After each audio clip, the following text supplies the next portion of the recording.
اللہ تعالیٰ قرآن میں فرماتے ہیں کہ وَلَقَدْ ذَرَأْنَا لِجَهَنَّمَ كَثِيرًا مِنَ الْجِنِّ وَالْإِنسِ، کہ دنیا کے اندر ہم نے انسانوں جناتوں میں سے ایک جماعت کو جہنم کے لیے الگ کر دیا۔ تو اب سوچیں کہ اللہ جو کہتا ہے کہ میں ان اللہ بعبادی، میں اپنے بندوں کے ساتھ رؤوف ہوں، میں رحیم ہوں، میں بڑا مہربان ہوں، اس نے اپنی صفت رحمت جو ہے اس کو دو جگہ ڈیوائیڈ کیا، ایک جگہ رحمان بولا، ایک جگہ، مطلب اتنی محبت، شفقت، تربیت، پالنے والا ہونے کے بعد اللہ کیا کہہ رہا ہے کہ میں نے جو ہے انسان و جنات کی جماعت میں سے دو لوگوں کو، دو گروہوں کو الگ کر دیا ہے، یہ خاصم خاص جہنم کے لیے، مطلب یہ حقدار ہے جہنم کے لیے۔ اور آگے اللہ کیا کہتا ہے، ان کا ریزن بتاتا ہے، لہم قلوب لا یفقہون بہا، سب سے پہلا ریزن جو ہے اللہ کہتا ہے ان کے دل ہیں لیکن وہ اس کے ساتھ سوچتے سمجھتے نہیں تھے۔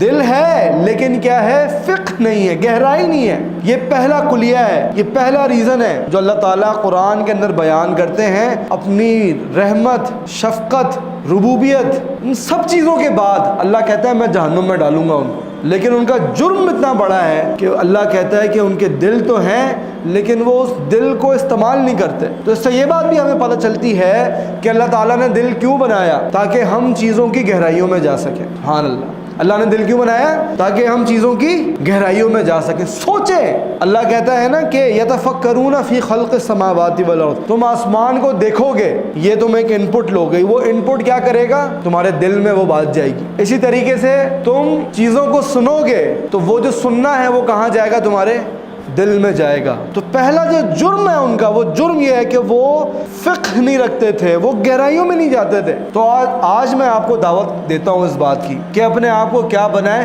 فقیہ بنائیں، ڈیپتھ والا انسان بنائیں۔ آپ سے کوئی بات کرے یا آپ کسی سے بات کریں تو تفریق ہونے کے بعد ایک انسان بولے انسان کیسا بھی تھا لیکن گہرا انسان تھا۔ ہماری باتیں سنیں نا آج آپ، میں بہت سے لوگوں کے ساتھ بیٹھتا ہوں اپنی زندگی میں، بڑے اعلیٰ بھی ہوتے ہیں، ادنا بھی ہوتے ہیں، اعلیٰ ظرف والے بھی ہوتے ہیں، کم ظرف والے بھی ہوتے ہیں، لیکن ان کی جو بات ہوتی ہے اینڈ میں وہ ایک امپریشن چھوڑ جاتی ہے دل پہ کہ یار ایک کتنا گہرا انسان تھا۔ ایک ہوتا ہے عام انسان کا سوال اور ایک سوال ہوتا ہے جو گہرے لوگ کرتے ہیں، گہرے لوگوں کے گہرے سوال ہوتے ہیں۔ تو جو لوگ ڈیپتھ میں گئے ہوئے ہوتے ہیں، فقہ میں گئے ہوئے ہوتے ہیں، گہرائیوں میں گئے ہوئے ہوتے ہیں، یہ بہت بڑے لوگ ہوتے ہیں، بہت بڑے لوگ ہوتے ہیں۔ جب یہ اللہ تعالیٰ کہتے ہیں وَمِنَ النَّاسِ مَن يَعْبُدُ اللَّهَ عَلَى حَرْفٍ، لوگوں میں سے کچھ ایسے ہوتے ہیں جو اللہ کی عبادت تو کرتے ہیں لیکن پتہ ہے کہاں کھڑے ہو کے کرتے ہیں، سمندر کے کنارے پہ۔ سمندر کے کنارے پہ اللہ کہتا ہے، حرف کہتے ہیں کس کو، کنارے کو، وہ اللہ کی عبادت کرتے ہیں لیکن علی حرف۔